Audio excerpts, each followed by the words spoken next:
Hey, how you doing? One of the things that's often claimed about Jiu Jitsu is that it makes you a better person. I thought we should probably look at that. Basically, it's bollocks, isn't it? Or at least, if it isn't bollocks, then there must have been some truly apocalyptically bad people that got into BJJ, because there are plenty of horrible people in the art at the moment. Josh Sanders, an actual Nazi. Let's not forget everyone's favourite Holocaust denier and wannabe trans murderer, Jake Shields. So many people accused of sexual assault and rape of adults and children. I tried to Google a few names and the list was really quite disturbingly long. And that's to say nothing of Gordon Ryan's utter inability to let anyone in BJJ say anything that might imply they prioritise their mental health without crawling out from under his rock to slag them off. And that's just a light smattering of the truly bad people. Then we start looking at the quite terrifying number of people who spread damaging misinformation about things they clearly know nothing about. The anti-vaxxers, the germ theory deniers, the chemtrail cloud seeders. I really don't want to focus on those people and their crazy beliefs, but pretending they aren't part of our community is no way to deal with the issue. That being said, there are also some genuinely lovely people in Jiu Jitsu, and in reality, the vast majority of people simply want to just turn up and train. What I want to talk about a little is what it is that Jiu Jitsu does give us that people conflate with making you a better person. Jiu Jitsu gives you resilience. The more time you spend dealing with discomfort, or even pain, and working through it to improve your skills, the more resilient a person you become. The more time you spend pushing through discomfort, the harder it is to be put out of your comfort zone. This can be a wonderful characteristic and can go a long way to making you a better version of yourself. Knowing you're stronger than you believed you ever could be, being in the habit of not giving up when faced with what feels like overwhelming odds or adversity, is an amazing thing. And if that was the only thing that Jiu Jitsu gave you, then it would be worth every second of discomfort and pain. But it's not. There's more.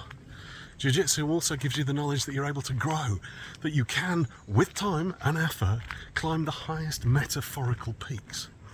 When you start and you see quite how far ahead of you everyone else is, it can be a little overwhelming, but in seemingly no time at all, you're looking back and you're amazed at how far you've come. Yes, it makes you fit, it improves your strength, your flexibility, your cardio, lots of physical things do that. Jiu-Jitsu does more.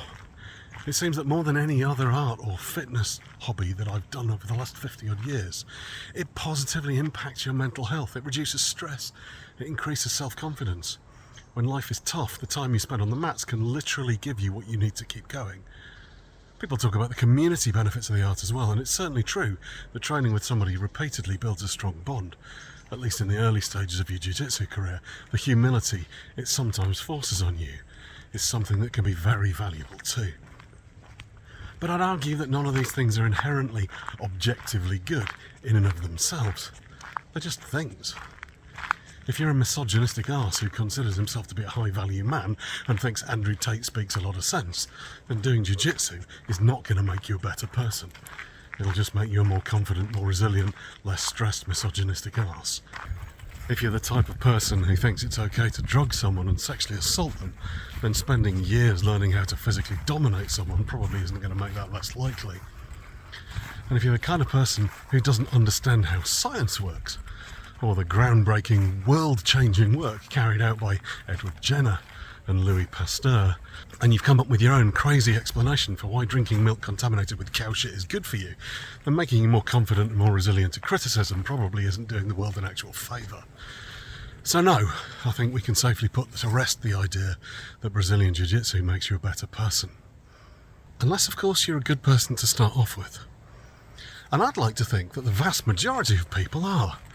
They're not racists, they're not misogynists, they're not paedophiles. They're just people, like you, like me, that are doing their best to get through life, do the right thing and enjoy the journey. And if that sounds like you, then maybe I'm wrong, and perhaps, just perhaps, BJJ might make you a better person. So, over to you, what do you think? Am I talking rubbish or do you agree? Stick something in the comments below and let me know. And if you're willing to like and share this video, I'd be hugely appreciative. I was asked the other day why it is that I end my videos by saying fight team, and it struck me that I started doing that a long time ago, so I figured I'd explain it to those of you that are new. It's pretty simple, really. Those of you who get all the way to the very end of the video are in the minority. I consider you lot to be the hardcore group, my actual fight team.